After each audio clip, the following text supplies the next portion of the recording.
o participantes a esta jornada la asistencia.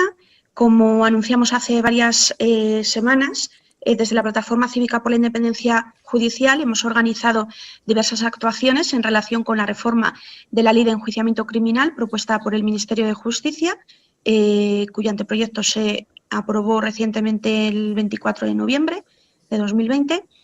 Además de una encuesta donde se plantean varias cuestiones cruciales para conocer la opinión de diversos colectivos, jueces, fiscales, abogados y académicos sobre esta reforma, como conocéis, hemos organizado varias jornadas virtuales en las que estamos contando con diversos expertos y colectivos. La primera de ellas fue el pasado 8 de abril, que contamos con la intervención del magistrado don Eloy Velasco y del fiscal Salvador Biada. Y hoy pues, contamos también con la participación de colectivos, de representantes de asociaciones judiciales, de fiscales y del sector del ámbito académico. Con las aportaciones de estas jornadas y las que recibamos en el email de la plataforma, pues vamos a elaborar un informe que vamos a ofrecer a los grupos parlamentarios con vistas a los debates que se van a celebrar en el Congreso. Como sabéis, el objeto de todas estas actuaciones es abrir un proceso de concienciación colectiva sobre la importancia de la reforma de la Ley de Enjuiciamiento Criminal que está en curso, porque está en juego el respeto en las garantías procesales y también a los derechos de los ciudadanos.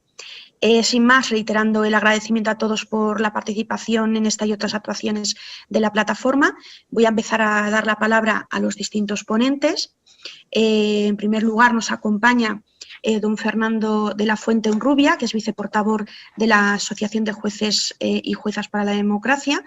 Un poco os quería preguntar en primer lugar sobre cuáles son la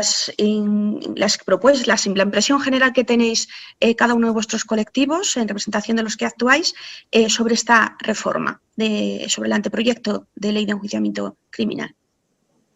Bien, pues buenas tardes y muchas gracias a la plataforma por invitarnos para poder participar en este debate que es muy interesante y además de necesario que los operadores jurídicos podamos intervenir dando nuestra opinión sobre la base además del trabajo diario que tanto jueces como fiscales y otros operadores pues realizamos en el ámbito de los tribunales.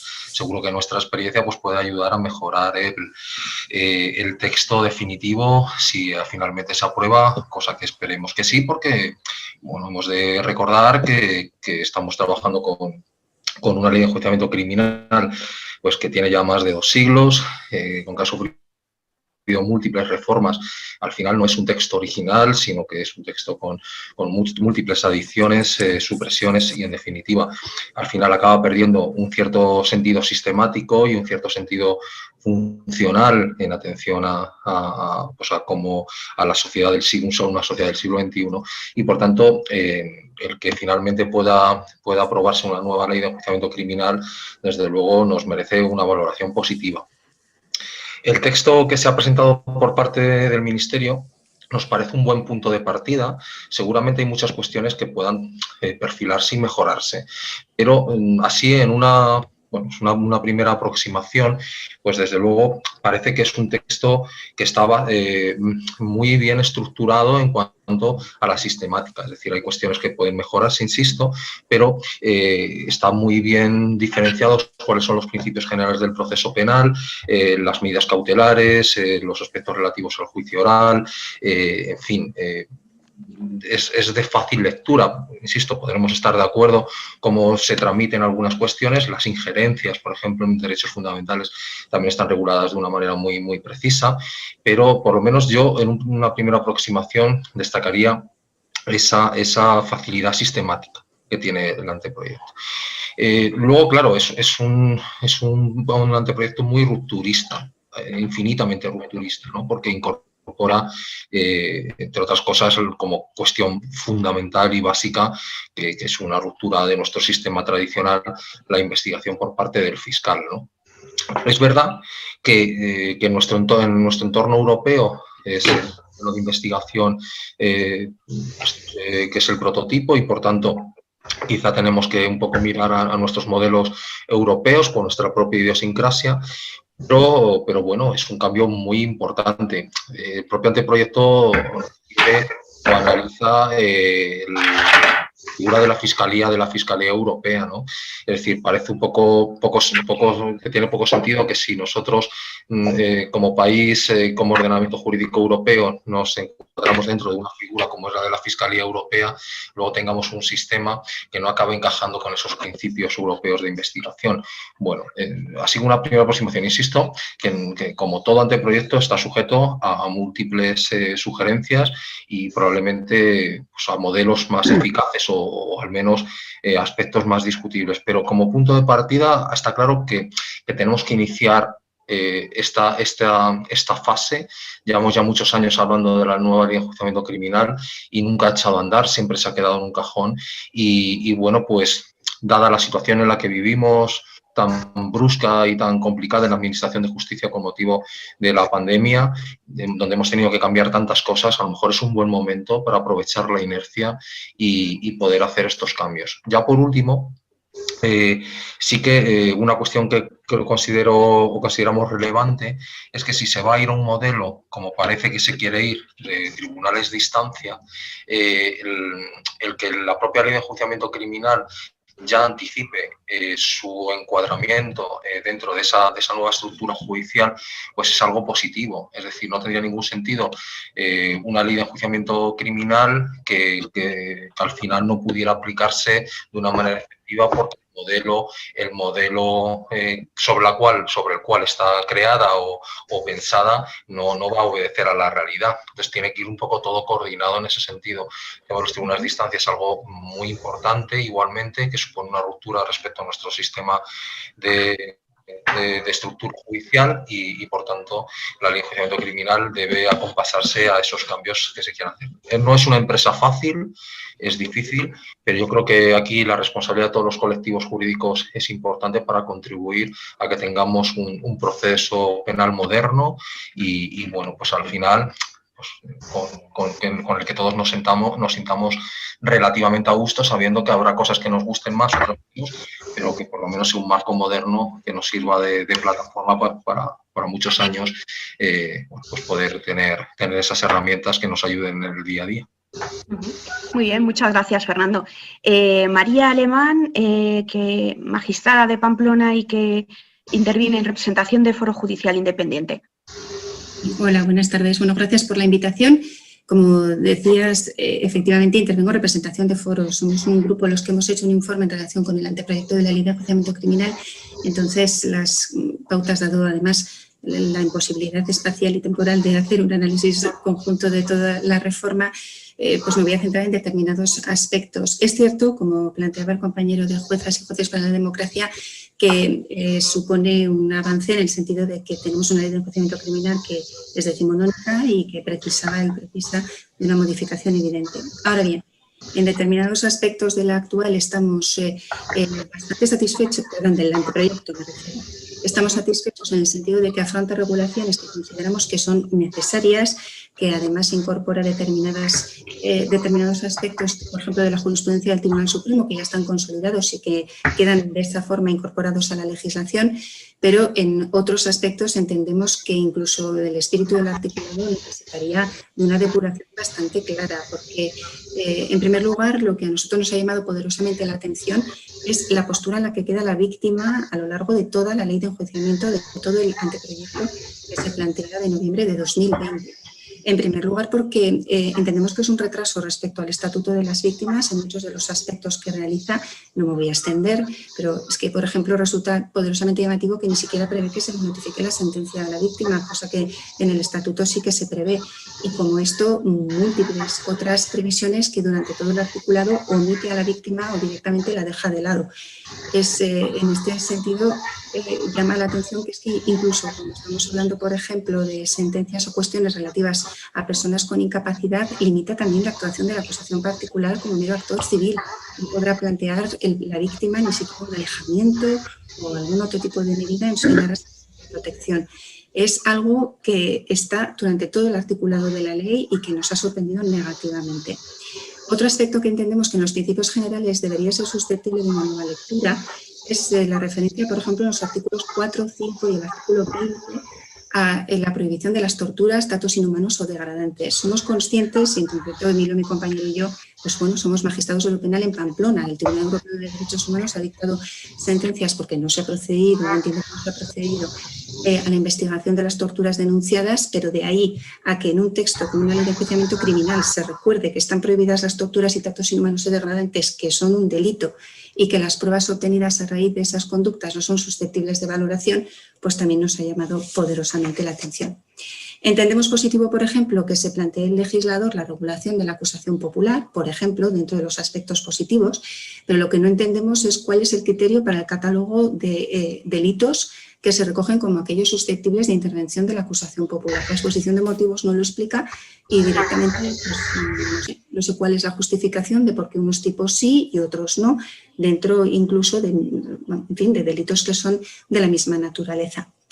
Por lo que respecta a la incorporación de la jurisprudencia sentada del Tribunal Supremo, nos parece, como he dicho antes, una incorporación muy acertada con carácter general, pero en determinados puntos también corre el legislador el riesgo de intervenir o restringir la libertad de enjuiciamiento de los tribunales a la hora, por ejemplo, de tasar qué pruebas llevan necesariamente al sobreseimiento de una causa o qué pruebas llevan necesariamente al dictado de una sentencia absolutoria. Supone constreñir la realidad a algo que en la práctica diaria de los juzgados pues no es lo que sucede, porque no se puede limitar de semejante manera la realidad. En lo que respecta a la instrucción al Ministerio Fiscal y sabiendo que es el proyecto estrella que orienta todo el anteproyecto y que, como decía antes el compañero, ciertamente se fundamenta en la existencia de esa Fiscalía Europea, señalar que, por lo menos personalmente, y ahora doy mi opinión personal, entiendo que es acertado que la Fiscalía asuma la instrucción de la causa. Creo que es correcto, los países del entorno lo hacen y además quien va a llevar a juicio una acusación no es en absoluto descabellado que sea el que ha dirigido esa investigación y se ha hecho con la prueba que quiere hacer valer en juicio. Ahora bien, eso requiere una legislación exhaustiva, muy cuidadosa, hay que hacer las cosas bien y quiero que quede claro que no desconfío en absoluto de los compañeros fiscales con los que trabajo maravillosamente bien, sino sí del espíritu de la norma, que hay varios puntos que nos resultan un poco preocupantes. Hay dos esencialmente. Uno, la referencia constante al próximo estatuto orgánico del Ministerio Fiscal, que todavía no existe, entonces hagan ellos las leyes y yo ya hago los reglamentos,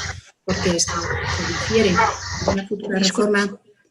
Sí, dime. Sí, es que se oye un ruido. Sí. No sé si es Silvia, puede ser. Ya está. Estoy pues difiere a posteriori, sí, creo que ya está, ¿no? No lo oigo yo ya, no sé. Ahora. Gracias, disculpa. Pues difiero a posteriori regulaciones, cuestiones esenciales. Entonces, entendemos que sin una previsión del Estatuto Orgánico del Ministerio Fiscal en paralelo, esto es una norma en blanco, porque es una constante referencia a algo que a día de hoy no existe. Y entendemos además que si el fiscal instruye, los fiscales que asuman esa función deben ser inamovibles y deben ser independientes. Entonces nos resulta, por ejemplo, poderosamente llamativa una suerte de cláusula de escape que se regula en el artículo 94.5 del anteproyecto, que dice, y lo leo literalmente porque nos ha preocupado sobremanera, que en virtud de los principios de unidad orgánica y unidad de actuación, cualquier otro órgano o miembro del Ministerio Fiscal distinto de los señalados en este artículo y establece los criterios para las competencias de los fiscales que van a instruir, podrá hacerse cargo de la investigación desde su inicio o en cualquier momento posterior mediante designación del superior jerárquico que corresponda en los términos y con los requisitos previstos en el Estatuto Orgánico del Ministerio Fiscal. Es decir, un superior jerárquico al inicio o en cualquier momento de la investigación puede retirar al fiscal que está llevando a cabo la misma y adjudicársela a otro, tan solo según el artículo 98, haciéndolo constar en el procedimiento, que es una cosa sorprendente.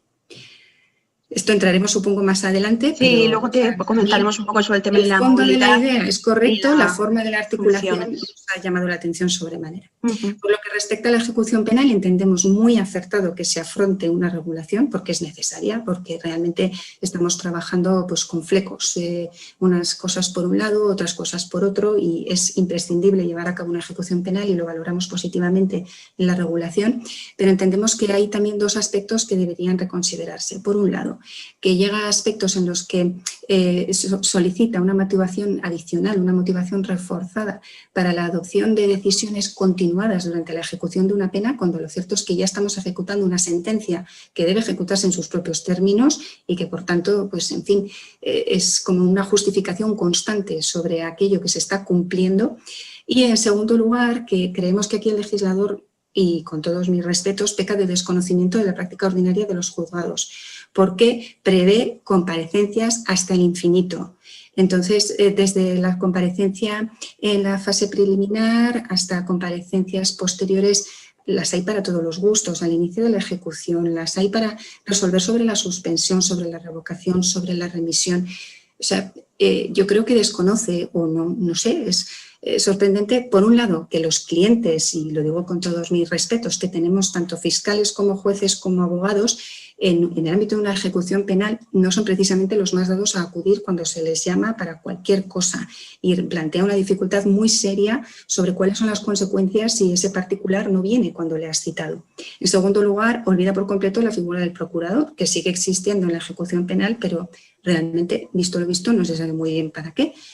Y, en tercer lugar, yo creo que es irreal en el sentido de que requiere de una serie de personal y de medios que ni la memoria económica prevé ni valora por ninguna esquina, en el sentido de que, y atendiendo a un ejemplo que ponía mi compañero Emilio, en un juzgado con 400 procedimientos abreviados de entrada y 700 ejecutorias, ya a día de hoy hacemos 400 señalamientos anuales.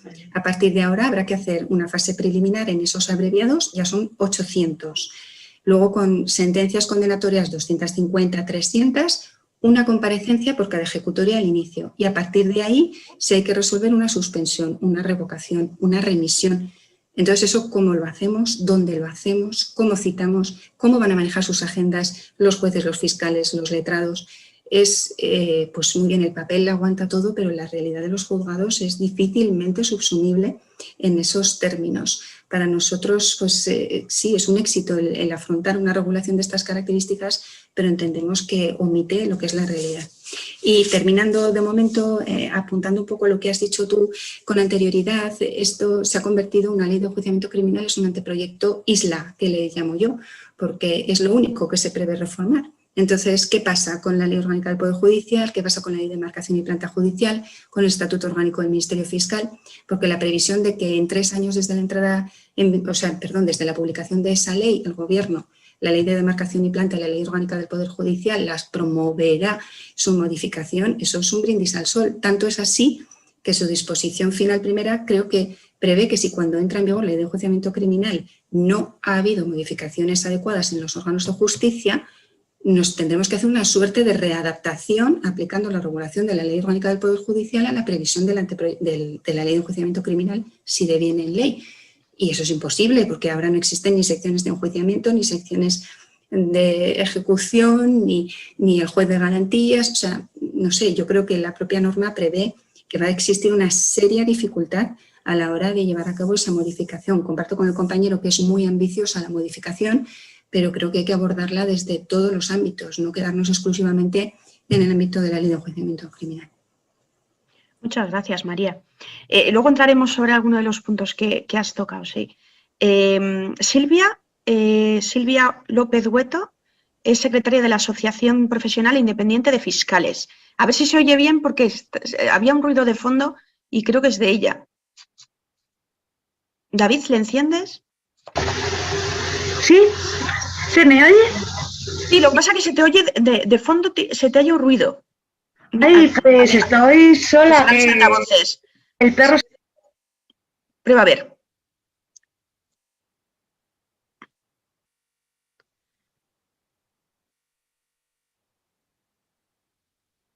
¿Silvia? Silvia, llevas el micrófono desactivado, Silvia.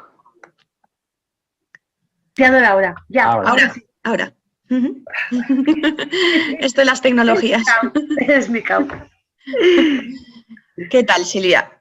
Pues nada, que me he incorporado quizás un poquito tarde o según inicia la reunión. Nada, estábamos comentando un poco sobre... Me ha parecido súper interesante todo. Sí. La impresión general sobre el anteproyecto de reforma de la Ley de Enjuiciamiento Criminal. y han tratado tanto el representante de Jueces para la Democracia como la de Foro Judicial. Muy bien, o sea, con como Foro fiscal, no puedo... Como fiscal, como fiscal, bueno, y como operador jurídico, siempre coincide con Foro, no puede ser de otra manera. Pero bueno, en fin, que yo creo que tenemos que tener en cuenta que la ley orgánica la ley del jurado, me encanta, me chifla, o sea, es una ley romántica, bonita, romántica. Nos vamos a enfrentar a lo mismo, es una ley idealista. Como fiscal, el papel de instructor del fiscal, pues bueno, que nos den muchísimo tiempo, muchísimos medios, pero esto es poner la casa por las ventanas o lo que queráis, o sea, desmoronar absolutamente todo. Si algo funciona, que yo creo que por muy críticos que seamos, y es necesario en la vida ser crítico, las cosas funcionan bien. Igual estéis hablando con una fiscal que no considera que la instrucción pura y dura la deba de llevar el fiscal, sino que creo que está muy bien que la lleve una persona neutral, como es el juez instructor, porque es que nos van a convertir en juez y parte. O sea, yo reconozco que en mis escritos de calificación provisional, si hay algún testigo que no me interesa, no le cito. Ya le cita a la defensa. ¿En qué situación vamos a estar? Es una ley para mí muy cruzada, romántica, bonita, que intenta el consenso, pero ya veremos. Yo, personalmente, no me lo creo. Entre el papel que tenemos el fiscal, que como decía la representante de Foros, tiene otra razón del mundo. O sea, es que no hay que reformar el estatuto del Ministerio Fiscal, es que hay que crear un estatuto nuevo del Ministerio Fiscal. O sea, no somos independientes, tenemos un problema de sumisión jerárquica, van a interceder en la investigación. En fin, que no lo veo. Muy bien, muy clara. Bueno, y ahora, como académico, el profesor titular de Derecho Procesal de la Universidad de Castilla-La Mancha, don Javier Becina Cifuentes. ¿Cuál es su impresión sobre la reforma sobre el anteproyecto de ley de enjuiciamiento criminal? Gracias. ¿Se me escucha bien? Sí. ¿Sí? Sí. Bueno, lo primero, porque es obligado a hacerlo además y tengo un placer enorme de estar aquí con todos vosotros, es pues agradecer a la plataforma y más concretamente pues a Jesús Villegas que haya tenido la amabilidad de invitarme. Lo segundo que decir es que yo lamentablemente no represento nada más que a mí mismo, ¿no? Suficiente. Digamos que sobre este tema la cátedra pues está dividida, lo ha estado siempre. Es un tema que llevamos tratándolo desde los años 80 aproximadamente. Al principio era muy minoritario el sector que defendía transmitir o pasar la función instructora al fiscal y convertirlo en director de la investigación. Y aparentemente, y no sé muy bien cómo, pero políticamente, pues se ha convertido, yo creo, en mayoritaria, ¿no? No es mi caso. Quiero decir que yo sigo pensando, lo he pensado siempre, que la instrucción, tal y como la concibo yo que debe de ser, pues debe de seguir siendo hoy por hoy potestad exclusiva del juez de instrucción. Bien, yo creo que ese se centra el tema estrella y por lo tanto es el que me voy a limitar, ¿no? Por lo menos en esta primera intervención. Bien, yo creo que, vaya por delante, mi felicitación a todos los magistrados, a todos los operadores jurídicos, incluidos catedráticos, que han intervenido en la elaboración pues, de este anteproyecto, ¿no? Igual que lo hicieron en el 2011 o igual que lo hicieron con el del 2013. Creo que técnicamente los tres son muy buenos. Es decir, hay algunas cosas que no coincido, pero técnicamente es prácticamente irreprochable. Quiero decir que es muy bueno. Pero yo lo que niego es la premisa mayor, ¿no? Niego la mayor, niego la necesidad. Creo que es inoportuno, en primer lugar, no es el momento. Creo que además no es necesario, es innecesario el cambio de modelo y además considero que es hoy por hoy gravemente inconveniente. Es contraproducente el cambio de modelo. Por tanto, me muestro totalmente en contra. Ahora podría decir por qué es inoportuno, por qué es inconveniente y por qué creo que, bueno, pues puede traer más penas que glorias. Yo creo que es inoportuno en este momento porque estamos en una crisis, no solo una crisis sanitaria, una crisis económica, es una crisis de la justicia. La justicia siempre ha estado un poco en crisis, ¿no? Pero en este momento yo creo que o considero que, en fin, que el nivel exponencial de crisis es demasiado elevado, ¿no? Como para no tomárselo en serio. Creo que el problema principal y prioritario no es ahora cargarnos o acabar con la figura del juez instructor, que acabar con 1.600 jueces instructores, una figura que ha demostrado, creo, una gran profesionalidad, ha demostrado, por lo menos desde el año 88, pues estar en su sitio, demostrar que una independencia absoluta del poder. Creo que la figura del juez instructor es enemiga del político. Creo que el juez al que más teme el político es al juez instructor, porque ha demostrado su independencia y estar a la altura también en los casos de corrupción, muchísimos que ha habido, ¿no? Por lo tanto, yo creo que su actuación es irreprochable. Es decir, antes del año 88, de la reforma y la sentencia del Tribunal Constitucional, sabemos que había un problema ahí de constitucionalidad, pero a partir de entonces yo creo que lleva 30 años siendo indiscutible una figura central en el proceso penal y creo que no se puede tachar ni de juez inquisidor ni de juez poco garante con los derechos fundamentales, sino todo lo contrario. Por lo tanto, yo creo que es inoportuno. Yo creo que lo que es prioritario antes de nada y antes incluso de plantearse este tema es acabar con el cáncer de la politización de la justicia. Creo que si no acabamos ni abordamos antes eso, es tontería pues plantearse un tema tan profundo como este, ¿no? Como el cambio de modelo, el cambio de paradigma. Creo que en un momento donde está en crisis el Ministerio Fiscal, la independencia del Ministerio Fiscal, está en boca de todos. Creo que está en boca de todos la falta de independencia del Consejo General del Poder Judicial y, por tanto, del Poder Judicial y, por tanto, sobre todo, de la cúpula del Poder Judicial, que es nombrada, como sabemos todos, discrecionalmente por los 20 vocales del Consejo General del Poder Judicial. Por lo tanto, cuando eso está en boca de todos, cuando lo que está en boca es la independencia del Ministerio Fiscal, la independencia del Poder Judicial, por lo menos de la cúpula del Poder Judicial, no intentar solventar ese problema antes de abordar una reforma donde además vamos a cambiar a un juez de instrucción independiente por un fiscal que no lo es y que por lo menos hay una tacha, digamos, una sospecha de dependencia o de falta de independencia, sobre todo con el nombramiento politizado del fiscal general del Estado. Creo que, por tanto, es inoportuno. Hay que abordar, yo creo, otros problemas antes, hay que abordar cómo solucionamos el nombramiento o la designación de los vocales del Consejo General del Poder Judicial, cómo abordamos el nombramiento o las funciones del fiscal general del Estado con una reforma del Estatuto Orgánico del Ministerio Fiscal. Creo que hay que abordar también otro tema fundamental, que son los aforados. Creo que abordar el problema del proceso penal sin plantearse el tema del aforamiento creo que es absolutamente ridículo. Creo también que hay que abordar el tema de cómo son nombrados la cúpula, como he dicho antes, del Poder Judicial, que actualmente son discrecionales, y esta plataforma ha puesto de manifiesto en numerosas ocasiones pues que no siempre sale elegido el que más méritos y capacidad tiene o demuestra tener, y por lo tanto ese es un problema serio, es un problema que yo creo que hay que abordarlo como prioridad. Y también creo que hay que abordar el tema de la figura de la acusación particular y de la potenciación, creo que es un error no potenciarlo, de la acusación popular. En definitiva, creo que lo que hay que intentar es acabar con esa que yo llamo círculo de inmunidad, es decir, un círculo de inmunidad legal que tiende al final y a la postre, o por lo menos eso persigue el político, pues a acabar con la inmunidad o si no la impunidad del poder político o del poder quizá económico que va muchas veces ligado al mismo, y por lo tanto es un problema ese serio que hay que abordar ya, antes de cualquier otra reforma.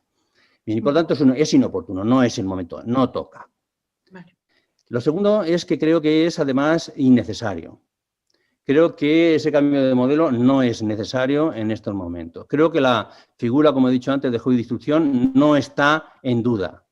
Creo que aunque la exposición de motivos del anteproyecto pues ponga en duda el principio acusatorio del proceso penal actual con la figura del juez de instrucción y quiera tachar al juez de instrucción de un juez inquisidor, pues en realidad nada más alejado de la realidad.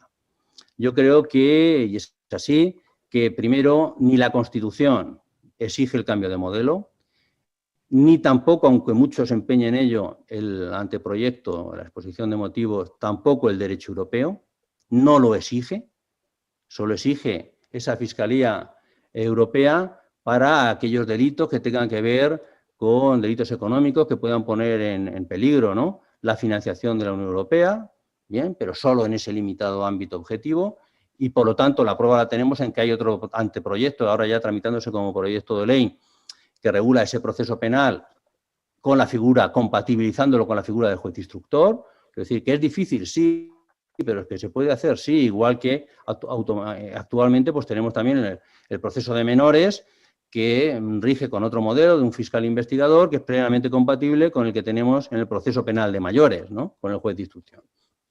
Por lo tanto, creo que esa figura del juez de instrucción no hay que ponerla en duda. Creo que llevamos 30 años, desde el año 1988, como he dicho, con la jurisprudencia del Tribunal Constitucional, con la jurisprudencia del Tribunal Europeo de Derechos Humanos, considerándolo un juez imparcial. Es el juez ordinario predeterminado por la ley y, por lo tanto, ninguna tacha de inquisidor o ninguna tacha de inconstitucionalidad. Por lo tanto, creo que no es necesario. Ahora bien, si lo que se pretende con la reforma es, digamos, dotar la instrucción de o de una vigencia mayor, si se quiere, del principio acusatorio, aunque no tiene nada que ver con el principio acusatorio lo que voy a decir, pero bueno, normalmente cuando alguien quiere reformar algo siempre lo tacha de que busca fomentar o garantizar el principio acusatorio, aunque no sepa definir lo que es el principio acusatorio.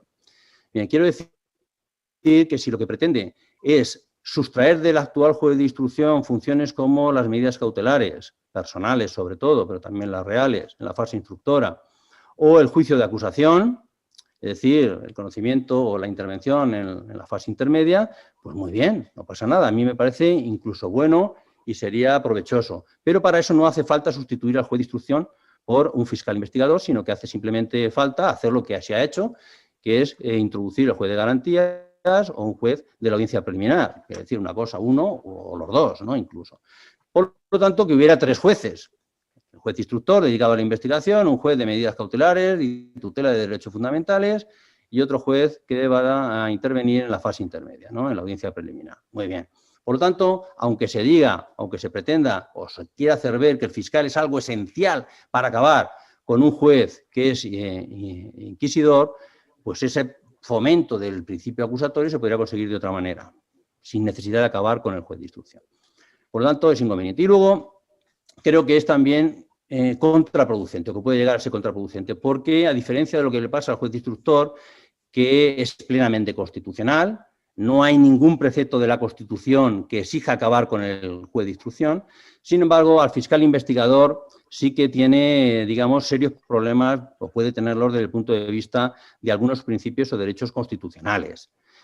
Digamos, el primero de ellos, voy a enumerar algunos muy brevemente. El primero de ellos es el principio de exclusividad, es decir, para otorgarle la instrucción al Ministerio Fiscal hay que partir de que la instrucción, de que esa investigación no es contraria al principio de exclusividad jurisdiccional en sentido positivo y, por lo tanto, que esa fase es una fase administrativa. Bueno, eso es un postulado que se asume muchas veces acríticamente y que hay que poner en tela de juicio, porque puede haber determinadas actuaciones que efectivamente sean o estén en juego, que podemos luego entrar en ellas, pues o sean propias o se ejerza en ellas, si queremos decirlo así, la potestad jurisdiccional. Luego también está en juego el principio de igualdad, ¿no? El principio de igualdad de partes, es decir, otorgar el Ministerio Fiscal es una parte más. Y otorgarle una parte o dotarle de una investigación reglada y de asumir la dirección de la investigación, que queramos o no, el fiscal lo que va a hacer, lo que va a tender a hacer es a investigar para poder fundamentar su acusación, no la defensa, su acusación. Bien. Por lo tanto, la igualdad de partes también veo que puede estar comprometida y por lo tanto hay que ser muy cauteloso para garantizarla.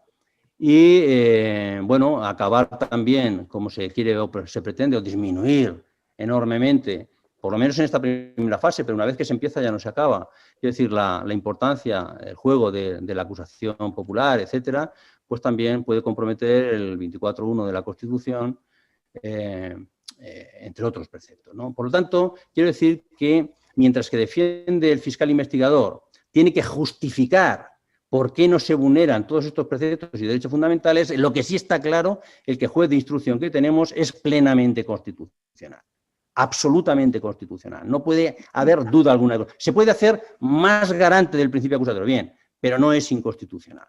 Y por lo tanto, con esa independencia o falta de independencia, mejor dicho, del fiscal general del Estado y, queramos o no, la jerarquización que existe sin reforma del Estatuto Orgánico del Ministerio Fiscal, creo que sería un gran inconveniente, sobre todo por la sospecha de dependencia, de imparcialidad, o de falta de imparcialidad, mejor dicho, que podría tener pues el fiscal investigador, ¿no? Digamos que las apariencias, como sabemos, en virtud del derecho al juicio imparcial, son muy importantes en el proceso penal fundamentalmente, y esa apariencia de parcialidad es la que está en boca de todos. Quiero decir, en todos los españoles tenemos ahora mismo un sesgo en contra del Ministerio Fiscal, no porque creamos que los fiscales son peores que los jueces o son menos profesionales, no ponemos en duda, o yo no pongo en duda absolutamente nada la capacidad y profesionalidad de cualquier fiscal. Lo que sí pongo en duda es que el sistema, tal y como está estructurado el Ministerio Fiscal, pues hace que se genere sobre él una sospecha de parcialidad que hay que acabar con ella antes de cambiar de modelo. Y eso, digamos que para esta introducción es lo que yo tendría que decir. Muy bien, Perdona que me muchas haya gracias. extendido, pero... Esto va ligado además a la siguiente pregunta que quería haceros al resto de los ponentes. En primer lugar, Fernando, si consideráis relevante, ¿quién debe dirigir la investigación criminal? O sea, si es el juez, si es un fiscal, si es un órgano mixto, o si es más relevante cómo se investigue. O sea, que ese órgano, ya sea juez, fiscal, órgano mixto, que se encarga, la figura que se encargue de la investigación criminal, es más relevante quién o cómo se encargue, que sea independiente e imparcial. En segundo lugar, si de atribuirse a los fiscales la instrucción, ¿consideráis imprescindible que se modifique el estatuto orgánico? Ligado también un poco a lo que comentaba Silvia y María, y si el hecho de atribuirlo al Ministerio Fiscal exigiría cambios en el funcionamiento de la Fiscalía. Un poco en relación a lo que apuntaba María, de la posibilidad de que el problema con el artículo 98, de que los superiores jerárquicos puedan atribuir o modificar el reparto de asuntos, ¿no? Bueno, a ver, yo creo que respecto a la primera cuestión, un poco ambas cosas, ¿no? Es decir, la investigación por parte del Ministerio Fiscal, si está bien organizada, no es una mala solución. Eso no significa que la instrucción por parte de un juez sea criticable o vayamos al sistema de instrucción por el fiscal porque la investigación por parte de los jueces pues no haya sido correcta o sea criticable en todos los sentidos. Más bien al contrario, estoy con el profesor en el sentido de que ha funcionado bien y es un buen sistema. Lo que pasa es que al final tenemos que tener una perspectiva o internacional o mirarnos desde los Pirineos para abajo. Y entonces, si creemos que nuestro sistema es absoluto y que no tenemos que integrarnos dentro de un sistema europeo, pues entonces es verdad que podemos continuar con el mismo sistema y no implicaría demasiadas cuestiones. Pero realmente lo que estamos hablando, es decir, nos estamos integrando con una Fiscalía Europea que va a tener, porque así lo ha previsto, que España pueda tener funcionalidad, puede tener esa labor de investigación, con lo cual se pueden dar dos modelos en España, de que para ciertos delitos a nivel europeo puede investigar el fiscal y para los delitos nacionales tenga que seguir el juez instructor. Parece que esa disfunción, esa bicefalia no tiene mucho sentido. Entonces yo creo que es un momento en donde tenemos que decidir hacia qué modelo queremos ir. El cómo se investigue, claro que es fundamental. Tiene que haber una serie de contrapesos que de alguna manera la ley prevé. Ahora, que se puedan mejorar esos contrapesos, que se puedan discutir cómo es la figura del juez de garantías, cómo su participación mayor o menor en el procedimiento, más incluso que la que se prevé en la ley, bueno, pues eso yo creo que son aspectos técnicos que se puedan discutir, pero que tiene que haber un cierto contrapeso y unas ciertas cuestiones siempre sometidas a la independencia del juez, que no mira por ninguna de las partes, sino por la garantía de los derechos constitucionales, pues yo creo que es algo que es bueno y además que es un modelo que no es nuevo, que la ley de enjuiciamiento criminal no está estableciendo un modelo que no se haya implementado en otros países de nuestro entorno. estamos haciendo aquí algo absolutamente extravagante o extraño, sino se está teniendo en cuenta el derecho comparado, ¿no?, sobre este particular. Entonces, el procedimiento es un procedimiento que puede mejorarse y la implementación del juez de garantías o de varios jueces de garantías que puedan intervenir en algún determinado momento dentro de incluso del propio tribunal de instancia, si al final se genera, yo creo que es algo correcto. Es verdad que en eso sí que estoy con los compañeros, una de las cuestiones que socialmente, pero también a los propios fiscales y a los jueces nos despierta inquietud, es la autonomía del Ministerio Fiscal. Es decir, conforme al estatuto actual, estoy con la compañera, no es muy viable que el Ministerio Fiscal afronte la investigación. Evidentemente, cada fiscal es absolutamente autónomo en sus decisiones y en la forma que investiga, pero están sometidos al principio de jerarquía. En definitiva, siempre va a haber un fiscal jefe que tenga que visar una calificación, que tenga que visar una investigación y al final tenga la potestad de decir si se investiga o no se investiga.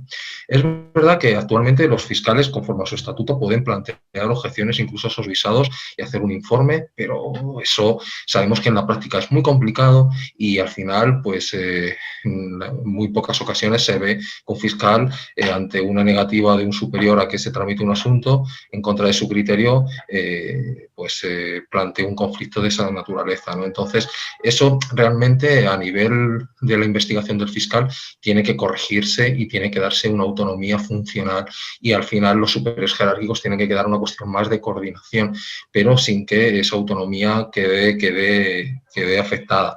Entonces, bueno, ahí yo creo que hay mucho recorrido y probablemente, como dice la compañera fiscal, no valdría una mera modificación de su estatuto orgánico, sino un nuevo estatuto que contemplase o encajase dentro de esta previsión. Y esa es un poco la perspectiva que nosotros vemos y bueno, pues creemos que es un sistema que se adapta a nuestro perfil europeo, muy complicado. Yo entiendo que hay muchas reticencias porque estamos cargándonos un sistema de más de casi 2 siglos, ¿no?, de investigación por parte del juez, pero los que hemos sido jueces instructores, es verdad que actuamos con absoluta autonomía e independencia, pero a veces hay que reconocer que es muy complicado, de una parte, tener una posición proactiva en la investigación y a su vez tener una posición de garantía. Es muy complicado, porque por una parte estás acordando diligencias para el esclarecimiento de los hechos de forma constante y luego hay veces que hay vulneración o posibles vulneraciones de derechos fundamentales que tú mismo acuerdas con la finalidad de esclarecer los hechos. Es verdad que actuamos con total independencia, pero la apariencia muchas veces puede ser de cierta contaminación, porque el juez que acuerda proactivamente una investigación, luego a su vez tiene que resolver los recursos contra muchas de las propias decisiones que la adopta a nivel de juez de garantías. Y eso, pues hay muchos ciudadanos que les cuesta entenderlo, que, insisto, no es que ofrezca especial problema porque actuamos con plena profesionalidad, pero mezclar muchas veces las funciones instructoras con las funciones de garantía, pues no es lo mejor. Es mejor dividirlas y separarlas, ¿no? Así que un poco esa sería la perspectiva respecto de las preguntas que me has formulado. Muy bien. Emilio, ¿intervienes? Emilio Avellán. Sí, no sé si me escucha bien. Sí, perfecto. Sí, el problema, en el informe que hemos hecho de foro, precisamente criticábamos que la exposición de motivos de la reforma cargaba un poquito contra la figura del juez de instrucción y hacíamos constar expresamente los párrafos donde el cambio venía dado por la crítica al sistema anterior. Por eso yo creo que estamos totalmente conformes con la exposición que ha hecho el profesor, de forma, a nuestro entender, bastante correcta. Y, por otro lado, la puntualización que ha hecho el compañero sobre la situación del fiscal, que en Europa podría instruir y en España no. Aquí tenemos también fiscales instructores que lo hacen fenomenal, como estos son los fiscales de menores. Y en menores hay una instrucción por el fiscal que no tiene ninguna pega. Nosotros, lo que decía María al principio, es que no nos rasgamos las vestiduras con el cambio de sistema, ¿vale? Pero actualmente, con la situación actual del Ministerio Fiscal, es absolutamente inviable. Con la dependencia jerárquica es absolutamente inviable. Y la otra consecuencia es que si se cambia el estatuto orgánico del Ministerio Fiscal para adaptarlo a la ley orgánica, a la situación del juez de instrucción actual, lo que podría venir determinado es que sin más se cambia fiscal por juez, juez por fiscal, con lo cual habría un cambio de nombre sin más. ¿Vale? Esto respecto a lo que habéis comentado antes. Gracias. Muy bien. Silvia. Enciende.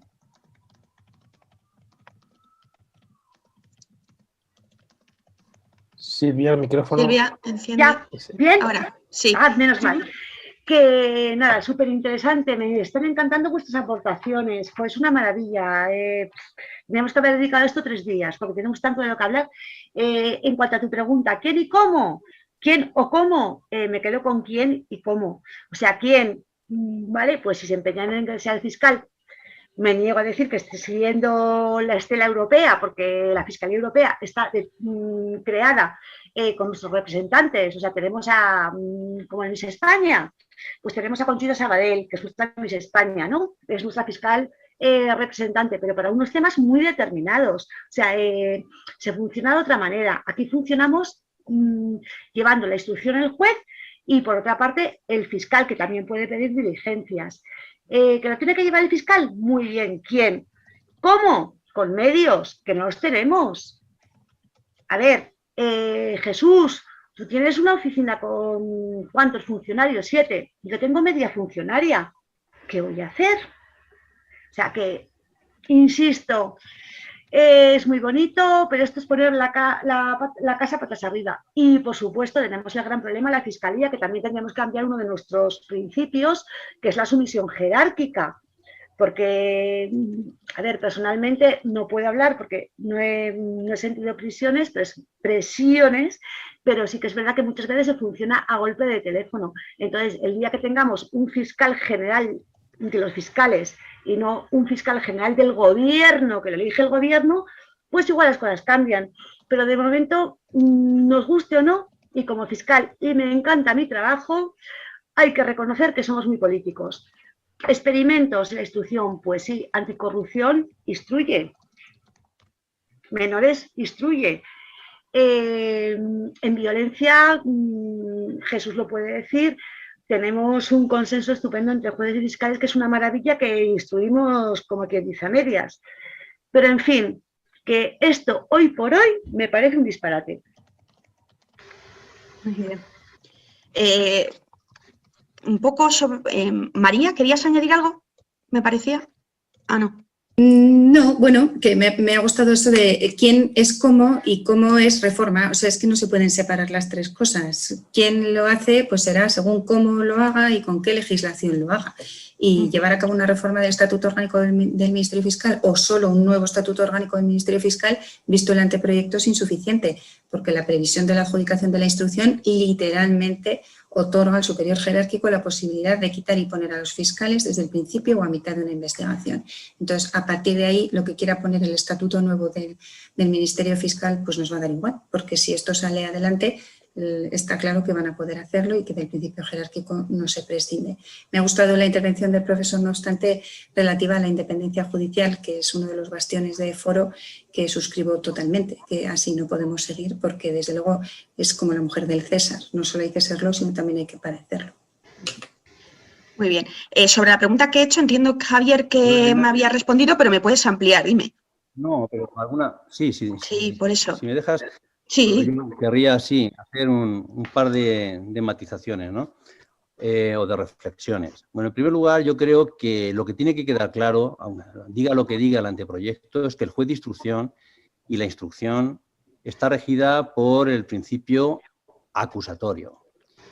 Que nuestro juez no es inquisidor. Es decir, que no hay ninguna tacha de nada, ni de inconstitucionalidad, ni hay ninguna imposición de Europa. Es decir, que es una opción de política legislativa. Eso me parece muy bien. Pero tenemos que tener claro que no hay ninguna imposición ni ninguna exigencia. Que un legislador pretende cambiar de modelo me parece bien. Pero lo que no puede es poner ninguna tacha de inconstitucionalidad ni ninguna exigencia europea para cambiar de modelo. Será porque es su opción de política legislativa. Y tendrá que justificar por qué. ¿Por qué molesta el juez de instrucción siendo plenamente constitucional? ¿Por qué molesta el juez de instrucción cuando Europa no lo exige? ¿Por qué molesta el juez de instrucción cuando en Francia sigue existiendo el juez de instrucción que allí nació y sigue existiendo? ¿Por qué sigue existiendo en Francia para los delitos no pequeños ni leves, sino para los delitos graves? el juez de instrucción. Y además con una relevancia, evidentemente los delitos graves son siempre menos que los delitos menos graves o leves, pero tiene una relevancia muy importante todavía el juez de instrucción. Por lo tanto, basta con esa cita simplemente de Francia para también negar digamos, el ser una rara avis dentro de Europa. Si nombramos raras avis, tendríamos que decir que Francia también es una rara avis. Francia, por lo tanto, tiene un modelo, un proceso bimodal, como se le ha llamado antes. Tiene, por un lado, juez de instrucción y tiene también fiscal investigador o fiscal instructor. Pero es que nosotros también lo tenemos con el juez de menores. Digamos, y podemos tenerlo ahora, si al final el proyecto de ley sale adelante, con la Fiscalía Europea. Y tenemos un proceso penal, pero para el delito concreto que he mencionado antes. Y tendremos un proceso donde investigará el fiscal, ese sí, por imposición europea, por exigencia del reglamento del Consejo. Pero en los demás ámbitos no es una opción de política legislativa. Que se hayan puesto de acuerdo los partidos políticos, digamos, en los últimos años, nunca así en los años 80 ni en los años 90, jamás. Pero no sé por qué, pues se han puesto de acuerdo, pero es una opción de política legislativa. Me parece muy bien, pero tendrán que justificar ellos que ese modelo es constitucional. No porque Europa lo tenga o parte de los Estados europeos lo tengan, sino porque no vulnera el 117.3, porque no vulnera el 117.4, porque no vulnera el artículo 14, porque no vulnera el 24.1 de la Constitución. Bien, eso es lo que tiene que justificar, porque respecto del juez de instrucción es claro, después de 30 años de jurisprudencia constitucional y de jurisprudencia del Tribunal Europeo de Derechos Humanos, que no lo vulnera. Bien. Otra cosa también que quería decir es que efectivamente, si casa mal, que yo también puedo convenir en ello, que digamos que un mismo órgano judicial pues acumule dos funciones como la función investigadora y la función de garantía de los derechos fundamentales, porque a veces es verdad que bueno, que pueden entrar en liza o puede, en fin, puede haber algún problema, pues bueno, no pasa absolutamente nada, ya lo he dicho antes. Eso no nos debe de llevar al lado opuesto del Ministerio Fiscal. Como lo acumula ahora el juez de instrucción, pues nos tenemos que ir al fiscal. No, quítesele al actual juez de instrucción aquellas competencias de garantías de derechos fundamentales y aquellas competencias de la fase de la audiencia de la fase intermedia, y désele o bien a un juez de garantía las dos, o a un juez de garantía y a un juez de la fase intermedia. Punto. Y por lo tanto teníamos un juez puramente investigador, pero absolutamente independiente y sin ninguna tacha de absolutamente nada de parcialidad y de falta de independencia. Tendríamos un juez de garantías también independiente y otro juez de la fase intermedia. No habría ningún problema. Ahora, me tendrá que decir quien defienda lo contrario por qué prefiere un fiscal dependiente, digamos, jerárquicamente, según su estatuto actual, a un juez independiente que se limite solo a las mismas funciones que se le van a asignar al fiscal. ¿Por qué? Bien, y la última consideración que quería hacer era relativa, digamos, un poco a la historia, ¿no? Digamos, la historia hay que tenerla también un poco en cuenta, ¿no? La tradición, en estos últimos 3 décadas, ¿no? Bueno, si vemos los casos de corrupción más graves que han asolado España, veremos que la inmensa mayoría de ellos, por no decir todos, ninguno de ellos ha sido iniciado ese proceso penal a instancias del Ministerio Fiscal. Ninguno.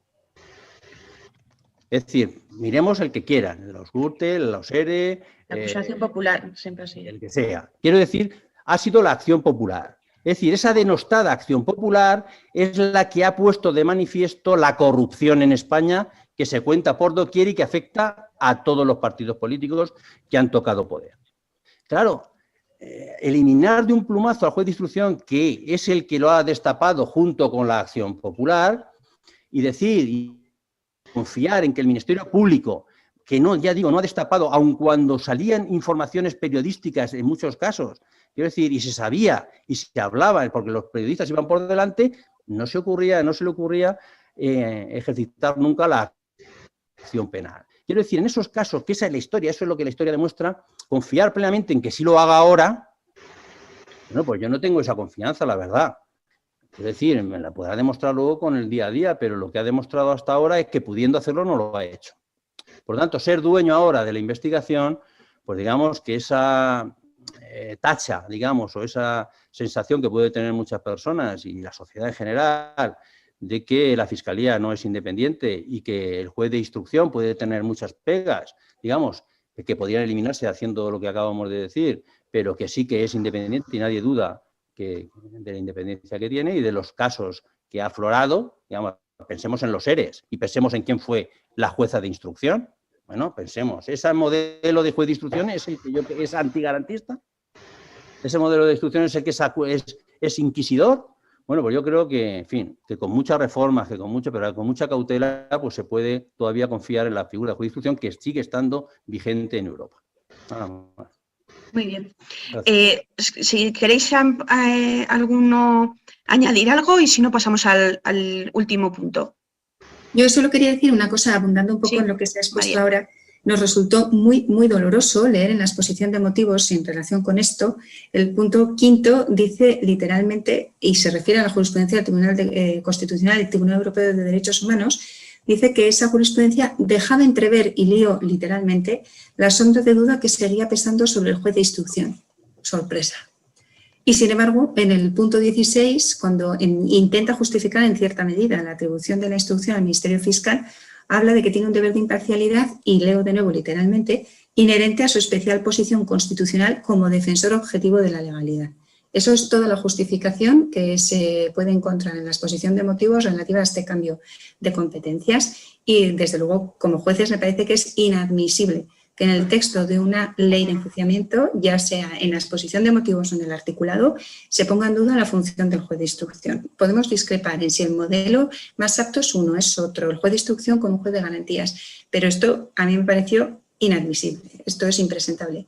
O sea, no es que nos parezca mejor uno u otro, sino que el texto de la ley en su exposición de motivos pone en duda la función que durante años han hecho los jueces de instrucción en este país. Y eso, desde luego, en fin, creo que no deberíamos pasar por ahí y hay que pelear en la medida de lo posible que no sea, que lo es, la justificación presunta de la modificación que se pretende llevar.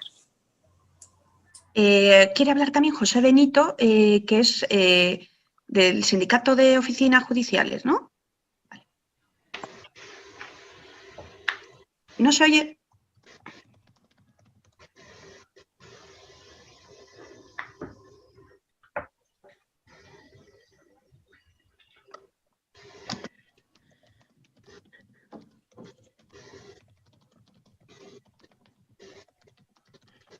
A ver, no se oye. No se oye nada. Ahora. ¿Ahora? ¿Se oye o no se oye?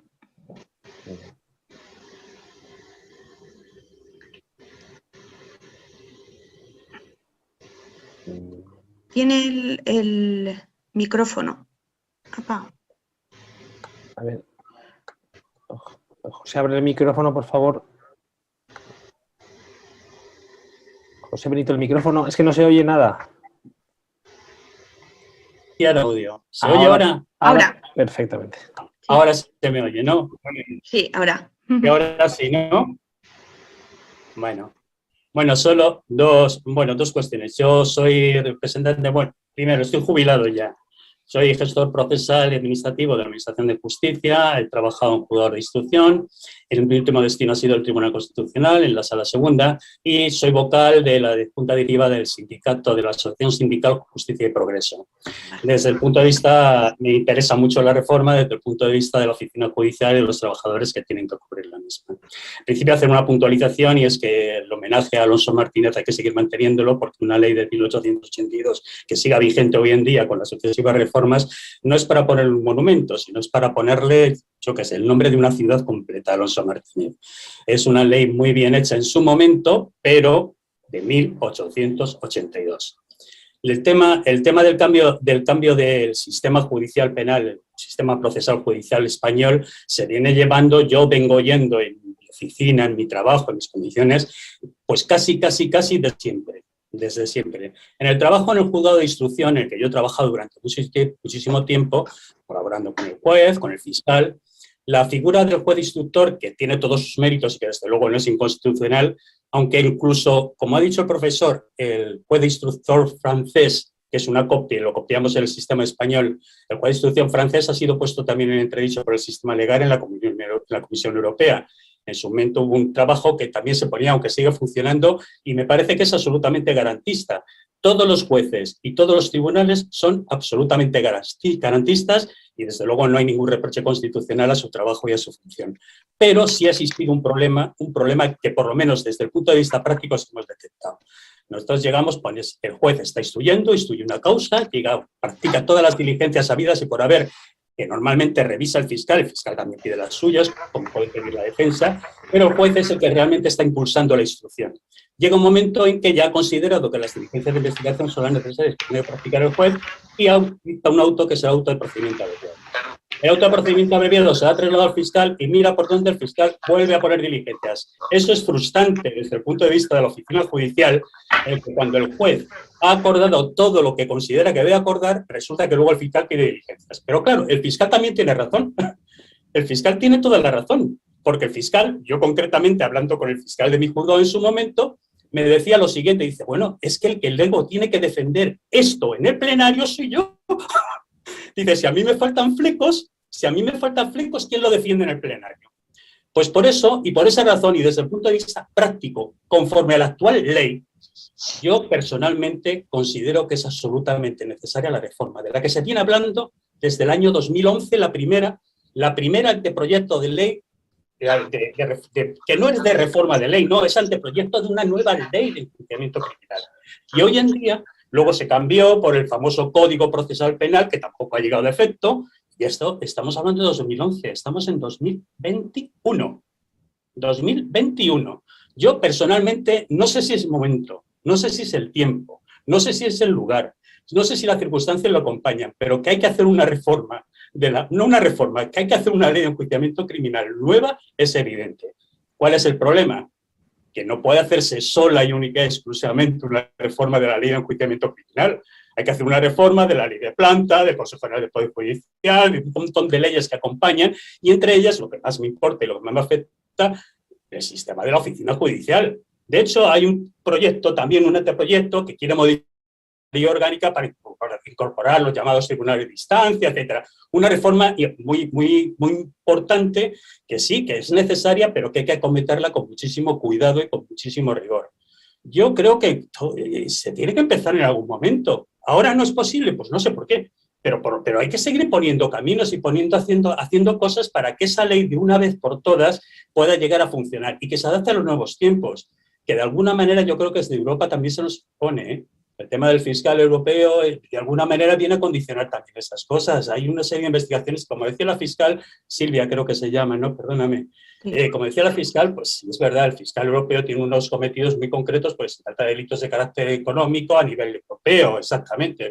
Pero bueno, esa figura puede incorporarse. Ahora, eso sí, al fiscal, como bien ha dicho Silvia, hay que aportarle todos los medios necesarios para que pueda hacer una instrucción adecuada. Y el estatuto del Ministerio Fiscal también debería modificarse en el sentido de buscar una objetividad clara del fiscal que va a intervenir en el caso. Ahora mismo, más o menos, hay una cierta objetividad de los jueces de instrucción, porque eso va, o bien entran por el juzgado de guardia, o bien por la oficina de reparto, las causas se reparten de una manera más o menos objetiva, sin que puedan ser señaladas a un determinado juez o a un determinado. En el caso del fiscal debería ser exactamente igual. Ahora sí comprendo que choca un poco con el principio de jerarquía. Si hay un fiscal jefe que puede controlar y decir que le mando esto a un fiscal o a otro tal, pues eso puede crear una cierta inseguridad. Por eso, la reforma, que considero que es absolutamente necesaria, creo que se tiene que hacer con muchísimo cuidado, con muchísimo rigor y acompañándose de todas las demás reformas necesarias. Es un trabajo muy difícil. Yo no sé si estoy hablando de utopía, pero yo creo que, y por lo que he oído en general, creo que en gran parte de los intervinientes están muy de acuerdo en que hay que reformar algo y que hay que hacer algo nuevo. Que lo que hay, pues no cubre todas las necesidades y crea ciertas dudas, ¿eh? Crea ciertas dudas. Y con eso acabo. Muchas gracias por escucharme y muchísimas gracias sobre todo por haberme invitado a la asociación sindical que yo represento a este foro, que me parece interesantísimo y lo que hacéis es excepcional. Un aplauso para vosotros, de verdad. Vale, muchas gracias, Jorge. Pues liga...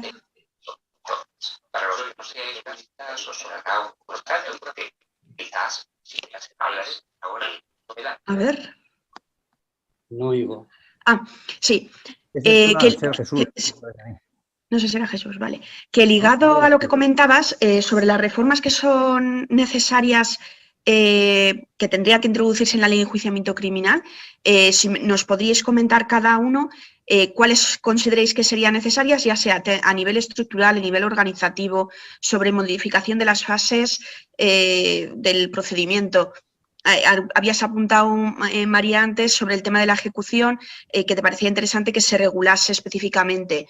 No sé si veis la necesidad sobre que se incluyan determinadas reformas más, por ejemplo, que en lugar de dictar un auto de procesamiento, que directamente se prepare ya para el juicio oral, sin necesidad de hacer ese auto de procesamiento, por ejemplo.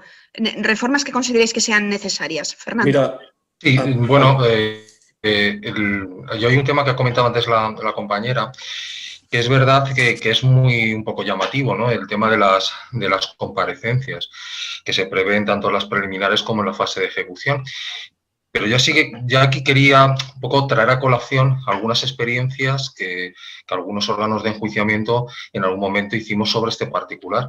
Especialmente yo tengo que referir que hace ya unos años, en el año 2013 precisamente, uno de mis destinos en Cartagena, pero luego también en Guadalajara, Jesús lo conoce de propia mano, se hicieron este tipo de comparecencias que dieron lugar a la concesión por el Consejo del Premio a la Calidad de la Justicia del año 2013.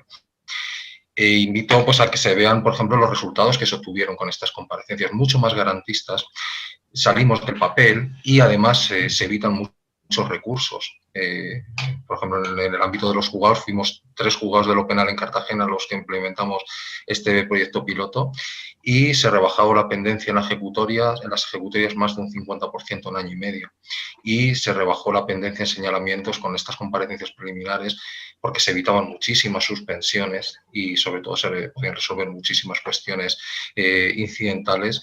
Se rebajó también la pendencia en un tanto por ciento muy elevado. Entonces yo creo que, por ejemplo, el que los proyectos de ley tengan en cuenta experiencias jurisdiccionales, incluso avaladas, como fue nuestro caso por el Tribunal Superior de Justicia de la región de Murcia, pues yo creo que es bueno, porque nos escuchan a los jueces y ven también las cuestiones. Muchas veces tenemos miedo o temor a nuevas experiencias, pero luego también nos quejamos que tenemos grandísimas cargas de trabajo, de que al final los que hemos estado en órganos de enjuiciamiento o seguimos estando, como es mi caso, que ahora estoy en la Audiencia Provincial de Madrid, pues es que es patético la cantidad de suspensiones que se tienen, es que no sé, el problema de las suspensiones es un problema enorme para el ámbito del enjuiciamiento, y decíamos de la ejecución. Es que precisamente este proyecto de las comparecencias en Cartagena surgió con motivo de que era imposible ejecutar las penas. Es decir, cuando tú incoabas una ejecutoria y querías citar a un alemán o a un inglés que había cometido un delito, pues es que habían pasado 6 meses. Ahora, cuando tú en el propio auto de incoación de la ejecutoria señalas una comparecencia a 10 días, pues a lo mejor resulta que a lo mejor el inglés le tienes todavía por allí y puedes ejecutar la pena y otras muchísimas cosas. Yo hay que decir que no todo es blanco-negro. Por supuesto que hay que tener en cuenta, y muchas veces el legislador no sabe cuál es la realidad de los juzgados, pero no debemos cerrarnos a novedades que puedan mejorar nuestra calidad de trabajo y sobre todo también la cercanía al ciudadano, porque no es lo mismo decidir una suspensión teniendo al ciudadano enfrente que el papel que todo lo soporta. Y que al final, cuando llegan los informes muchas veces de fiscalía o tú pones un auto resolutorio y una suspensión, pues muchas veces no sabes cuál es el trasfondo detrás, si es una familia con problemas estructurales, si tiene problemas económicos, y también esas comparecencias me han llegado a venir hasta los jefes de un penado a manifestar que era un estupendo empleado y a demostrar que merecía una segunda oportunidad. Eso en papel es algo inconcebible. Entonces, lo que hay que decir es que no nos cerremos a esas alternativas, que evidentemente no es todo. Entonces, que podemos aprovechar la coyuntura para mejorar aspectos organizativos que sabemos que pueden funcionar y por lo menos hacer una introspección, siempre avalado por estudios, por incluso experiencias de este tipo, para valorar, pues mejorar nuestra forma de funcionamiento y ser más eficaces y más garantistas con el ciudadano y más cercanos. Muy bien. ¿Me puedo intervenir? Yo también quisiera intervenir. Sí, María. Vale. A ver, Vale. yo corrígeme si me equivoco, porque creo que leí el premio que os dieron y lo que hacíais, y a lo mejor me falla la memoria, pero creo que vosotros hacíais una comparecencia previa al acto de juicio, separada del juicio, y luego hacíais, como bien has dicho, en el auto de incoación citabais una comparecencia en la que analizabais todo. Es decir, entrabais ya a valorar suspensión, liquidaciones, todo ese tipo de cosas. Sí, era una comparecencia, eran ejecutorias. El premio fue por el ámbito de las ejecutorias. Claro, y ahí lo que hacemos era citar para valorar alternativas al cumplimiento de la pena del centro pero es que penitenciario. estamos hablando de una comparecencia previa a juicio, y de una comparecencia al inicio de la ejecución. Entonces, este anteproyecto va infinitamente más allá de una comparecencia antes de juicio y de una para cuestión. Además, fíjate, la regulación de una comparecencia previa a juicio para las cuestiones incidentales, las alegaciones... Es fundamental y en civil ha funcionado muy bien. Exactamente, es estupenda, pero estás hablando de 2 comparecencias, 2. Y este anteproyecto va infinitamente más allá. Y además olvida que el Código Penal dice que sobre la suspensión hay que resolver en sentencia siempre que sea posible. Y eso no necesariamente hay que hacerlo en las conformidades, sino que cuando citas a las partes en el auto de admisión de prueba, les dices que vas a resolver y que te planteen todas esas cuestiones que estás tú planteando, te las pueden plantear en juicio y resuelves en sentencia, aunque sea contenciosa. Entonces, compartiendo que eso funciona, es que eso no tiene nada que ver con lo que regula el anteproyecto. Entiéndeme, puede haber sido el embrión de la idea, pero el legislador ha ido mucho más allá. Y realmente entendemos que es inoperante la previsión que establece, porque son comparecencias absolutamente para todo y individualizadas. No es que sea una al inicio de la ejecución y dilucidamos todo lo que hay, sino que es cada vez que damos un paso en la ejecución, tiene que venir el penado. Y eso, pues desgraciadamente, es irreal. Entonces, me pareció además muy bien vuestro proyecto. Nosotros hemos aplicado algunas cosas de esas características en Pamplona en muchas ocasiones y creo que funciona. Pero claro, es que hablamos de 2 comparecencias, incluso una de ellas la puedes asumir a juicio y no te haría falta. Y esto es otra cosa. O sea, es que lo que regula el anteproyecto va infinitamente más allá. Comparto contigo que, pero claro, ahí la ventaja que tenemos los que juzgamos y ejecutamos es que le vemos la cara al acusado y sabes perfectamente quién es. Otra cosa es si un juzgado juzga, un órgano es de enjuiciamiento y el otro es de ejecución, que, ojo, es lo que prevé el anteproyecto, ¿eh? La sección de enjuiciamiento y la sección de ejecución. Lo separa. Luego, la dificultad para ponerle cara y saber de quién estás hablando va en aumento. O sea, estoy de acuerdo contigo en que vuestro proyecto era estupendo, pero me temo que el anteproyecto... No, pero por cerrar este tema, lo que decir que coincido contigo es que al final muchas veces cuando hablamos los operadores jurídicos coincidimos en muchas cosas, seguro, muchas más de las que parece. La práctica es decir, es igual. Igual que unas comparecencias de este tipo, a los que nos hemos dedicado al enjuiciamiento y la ejecución, nos pueden parecer súper útiles e interesantes, lo que no tiene sentido es comparecencias para todo, porque es irreal y además paralizaría un juzgado. En eso estoy con vosotras. A lo mejor en ese aspecto son temas que sí que el proyecto habría que incidir y decir, oiga, dejen ustedes las comparecencias que sean absolutamente necesarias, pero no nos hagan aquí comparecerlo todo porque luego, claro, hay que citar a todo el mundo y citar es muy complicado que luego la gente venga. Entonces, esa es la realidad. ¿Podría hacer una puntualización? Sí, Emilio. Yo estoy con la línea de mi compañera de María absolutamente. Es decir, la interpretación, partimos del código, que es una interpretación que hace una interpretación buenista de lo que es el acusado, máxime hoy en, el penado hoy en día, máxime con los problemas que tenemos de salud mental de los penados en este país, que ahora son una gran parte. Las suspensiones, yo no detecto ese problema y lo que sí hemos puesto sobre la mesa para reducir la pendencia desde hace mucho tiempo es aprovechar una figura jurídica que tenemos en este país y que no se aprovecha para nada por una interpretación excesivamente garantista del proceso penal, que es la figura del procurador, ¿vale? Si cuando se le toma declaración al investigado se le asigna un abogado y un procurador y a partir de ahí todas las resoluciones que son procedimentales únicamente se notifican a ese procurador y a ese abogado, la fase intermedia, que es la fase que más tiempo cuesta realizar, se reduciría enormemente. Y en cambio, no se aprovecha esa figura y da lugar a que una instrucción, por ejemplo, de 3 meses, luego la fase intermedia para cuando logras notificar el auto de PAB a ese acusado, pues sean 6 meses más. Entonces, si queremos reducir la pendencia, lo tenemos súper fácil. Otorguemos la posibilidad al procurador que una vez que se le designe, todas las notificaciones que no sean personalísimas, reduciendo las notificaciones personalísimas, que no tiene sentido, por ejemplo, en el auto de PAB, por ejemplo, reduciríamos la pendencia exponencialmente en este país. Y lo que decimos de las comparecencias masivas, yo soy un fan de las vistas, ¿vale? Pero las vistas, en concreto, pues si hay una vista para el juicio y otra vista para ejecución, perfecto. Pero es que la ley de enjuiciamiento criminal, el proyecto es demencial. Es decir, para un proceso con una medida de seguridad ordinario se pueden prever hasta 4 o 5 vistas en ejecución, con sus citaciones, colapso de la oficina judicial, etcétera, abogados, fiscales y a nosotros mismos, vaya. Entonces, no comparto la tesis del compañero en ese sentido, ¿vale? Silvia, sobre a nivel práctico, ¿qué reformas consideras que serían necesarias? Micrófono, Silvia, micrófono. Micrófono. Silencio ahora, ¿vale? Ahora. Sí, vale, fenomenal. Pues nada, yo soy muy simple, simplemente un chiste que ha circulado mucho por WhatsApp, que creo que se ha hecho realidad. ¿Os acordáis de cómo llamas a tu perro? Recurso de reforma. Ah, porque no sirve para nada. Pues es que el recurso de reforma es absolutamente inútil y lo único que hace es dilatar los plazos. O sea, si un juez, y sobre todo si hablamos de tema de prisión, le recurren en reforma a subsidiaria de apelación, o luego posteriormente a apelación, estamos dilatando. O sea, el recurso de reforma, fenomenal con lo que lo decida otro compañero, porque esto no lleva ningún sentido, sobre todo en temas de prisión. Yo en prisión, además, evitaría cualquier tipo de reforma y directamente apelación para que vaya.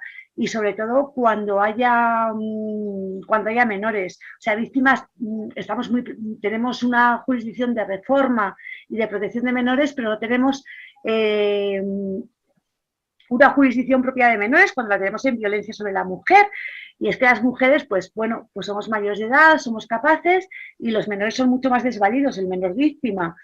Entonces, bueno, pues son cosas planteables que creo que esta ley de enjuiciamiento criminal en los novedosos procedimientos que ha creado ha dejado fuera, aunque creo que hay rumores de que algo van a hacer en cuanto a la víctima menor. En fin, eso es lo que pienso. Vale. Don Javier. Javier Vicente. No, a ver, la vecina, perdón. Javier Vecina. Bueno, sí, yo un par de cositas. Vamos a ver.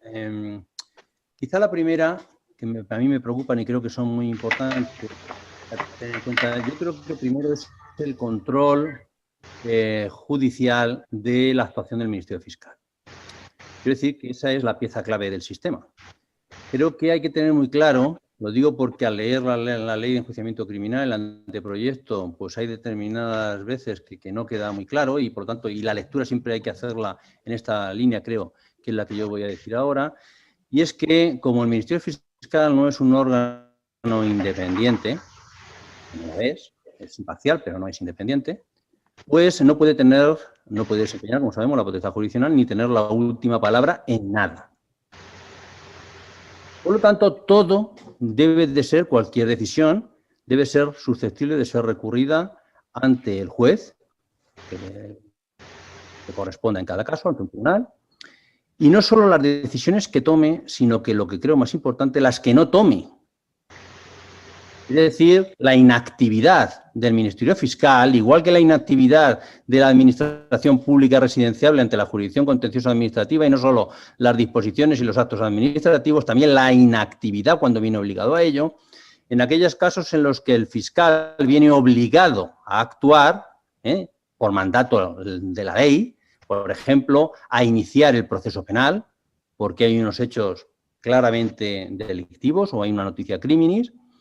En esos casos, digamos, no solo tiene que ser susceptible de ser recurrido la decisión de iniciar el procedimiento penal, sino también la de no iniciarlo. Es decir, aunque sea un silencio, aunque sea una inactividad. Quiero decir que es algo importante hacer una lectura también de la ley de enjuiciamiento criminal sobre aquellas inactuaciones o inactividades que puede llevar a cabo el Ministerio Fiscal y conculcar con ello también el principio de legalidad. Creo que esa lectura es importante, creo que no ha quedado suficientemente claro y creo que hay que aplicar al Ministerio Fiscal pues esas dos sentencias del año 2019 y 2020 del Tribunal Constitucional respecto de los letrados de la Administración de Justicia.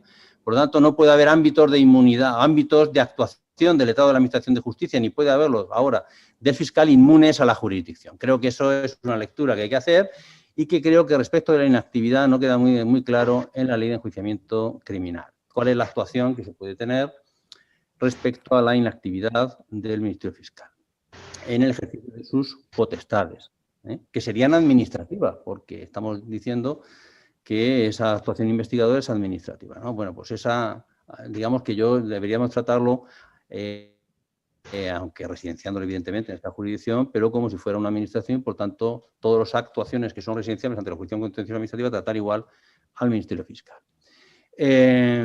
Segunda cuestión, creo que el tratamiento dado a la acción popular no es de recibo.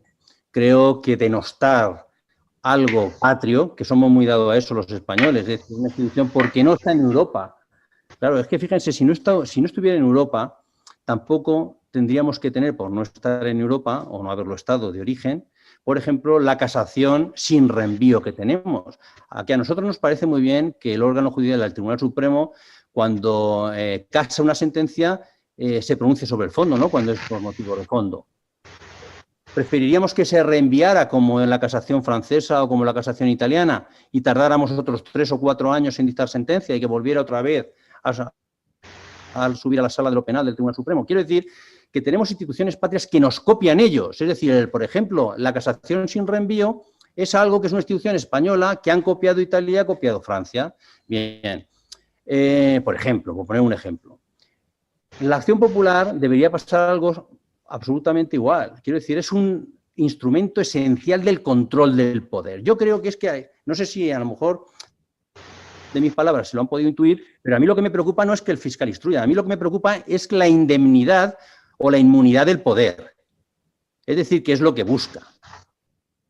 Es decir, la legislación, las leyes normalmente buscan una finalidad, una clara y otra muchas veces oculta, digamos, ¿no? Y ese ansia por cargarse al juez de instrucción, siendo constitucional plenamente y sustituirlo por el fiscal, es probable. ¿Ustedes se imaginan cómo será un proceso penal contra aforados investigando el Ministerio Fiscal?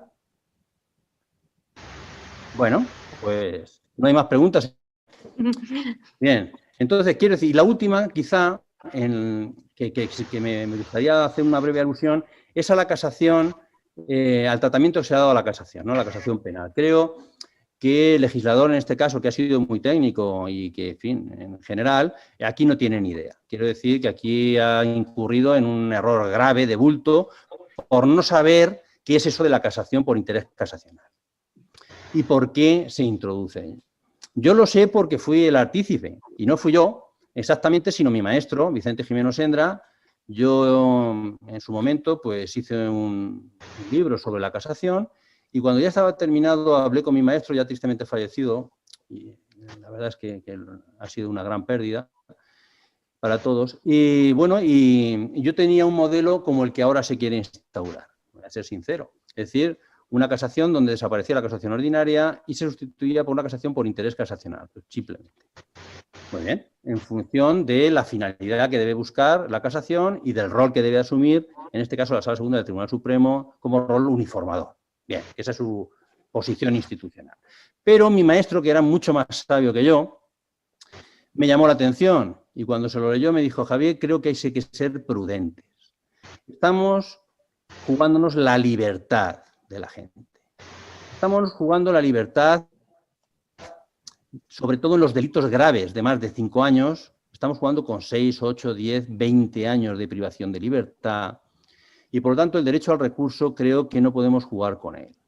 Creo que un invento, como es este de la casación por interés casacional, que no sabemos cómo funcionará, creo que tenemos que ser muy prudentes a la hora de instaurarlo. Y deberíamos instaurarlo solo para los delitos, para el proceso penal por delitos menos graves.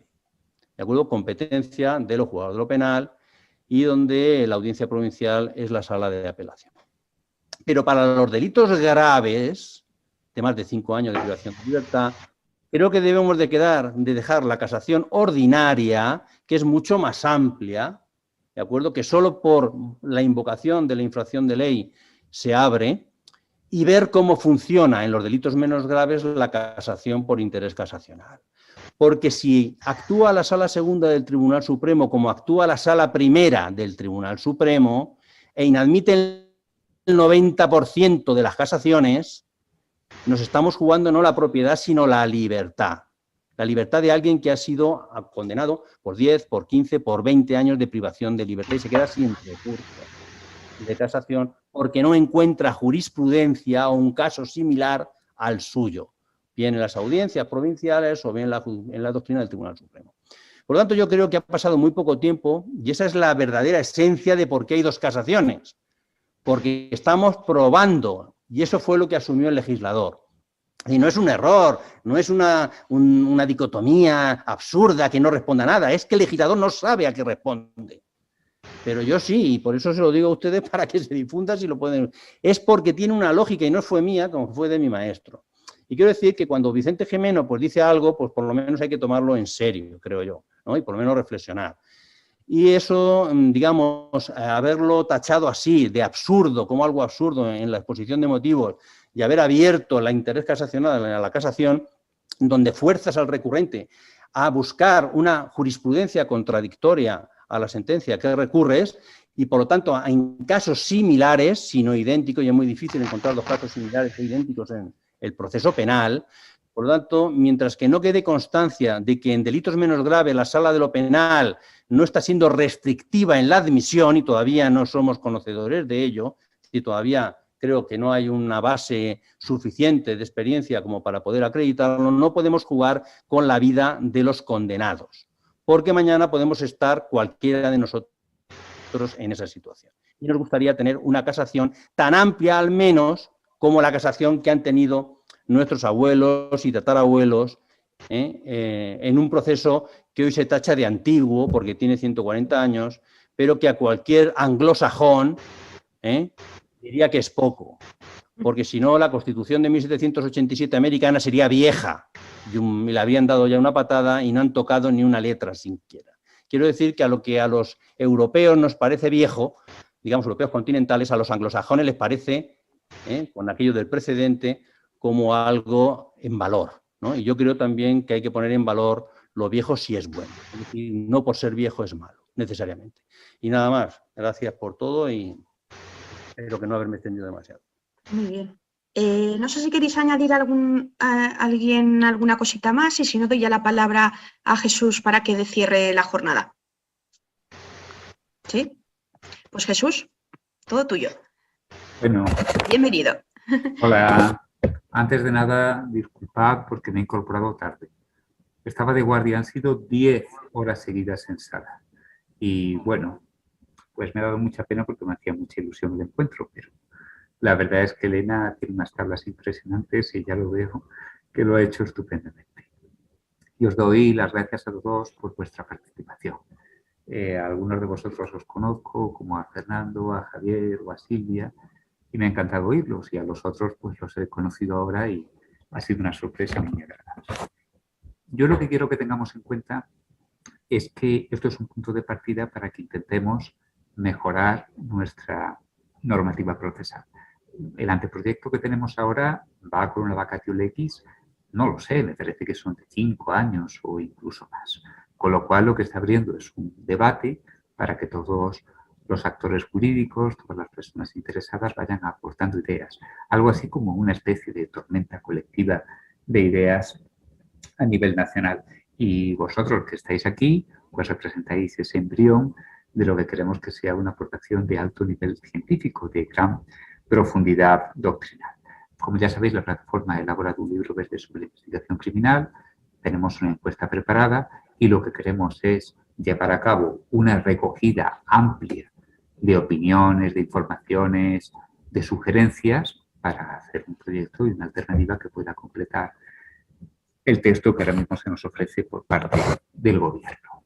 Así que os emplazo a que todas estas ideas que tengáis, todo lo que se os ocurra, lo pongáis negro sobre blanco, nos lo hagáis llegar e intentaremos pues hacer una propuesta doctrinal que esté a la altura de un país tan avanzado como el nuestro.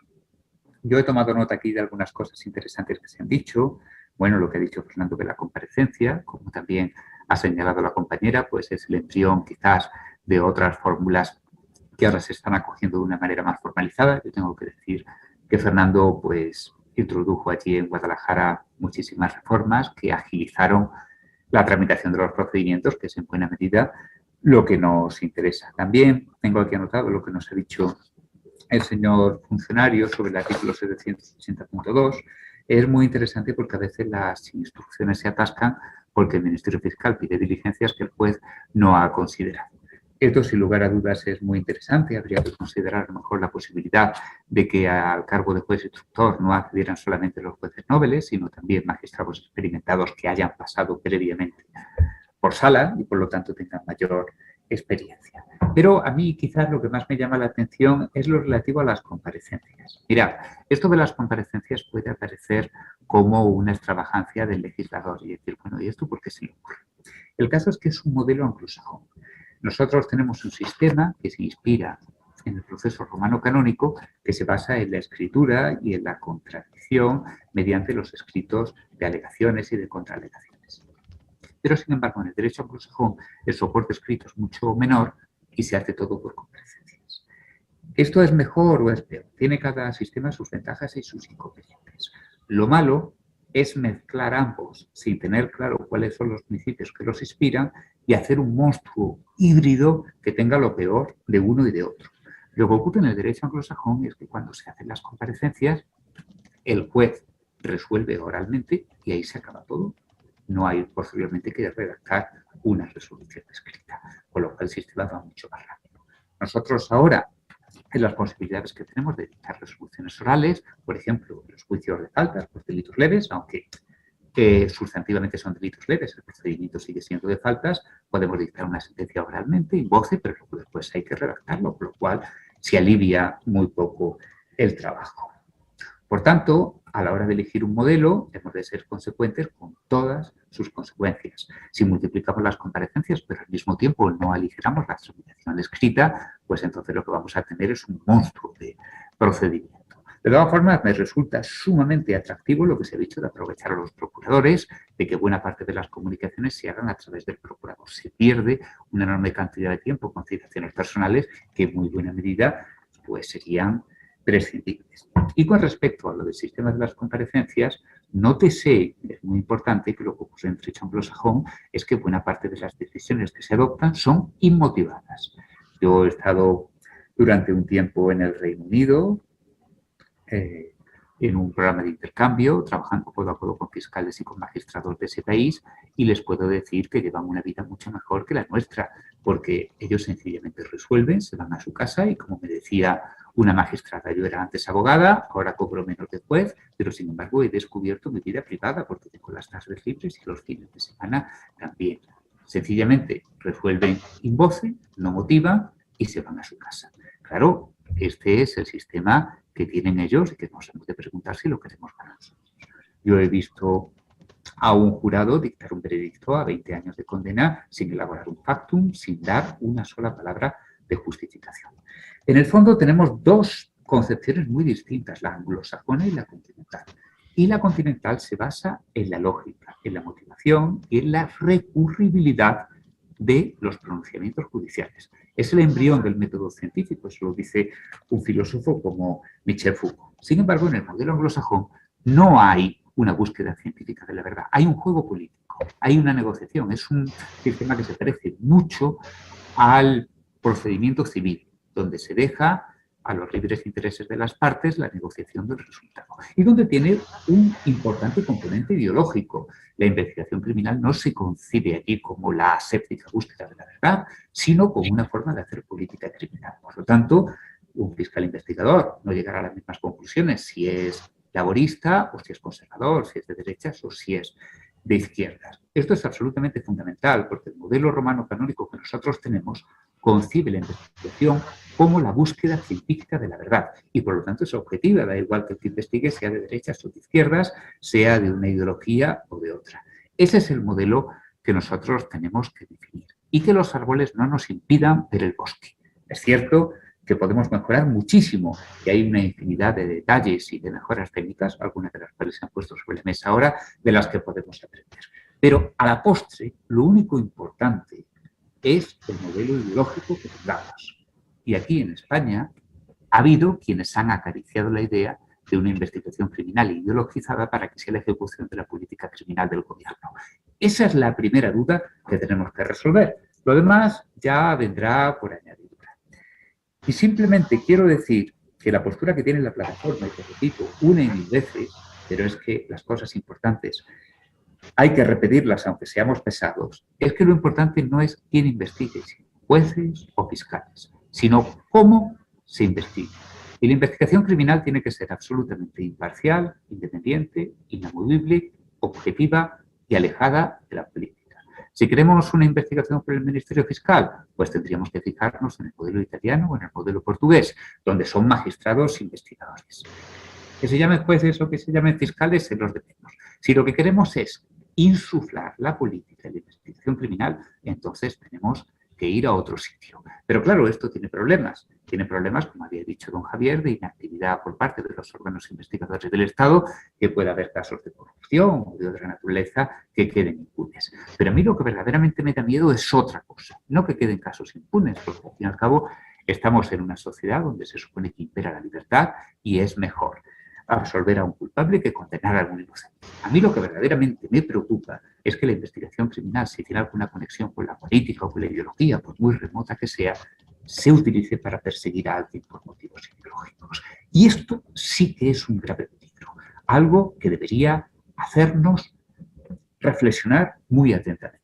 Si el día de mañana la investigación criminal tiene alguna conexión con la política, directa o indirecta, me da igual, si de alguna forma el gobierno o el parlamento pueden influir en la tramitación de algún expediente, insuflando criterios ideológicos o estableciendo un mecanismo en virtud del cual se pueda remover un investigador de un caso determinado o darle órdenes o instrucciones particulares, ninguno estaremos a salvo. Ninguno. Hoy a los jueces instructores podemos tener nuestros defectos, sin lugar a dudas, pero hemos prestado el juramento de atenernos únicamente al derecho y a la verdad. Y si nos salimos de eso, podemos ser castigados disciplinariamente.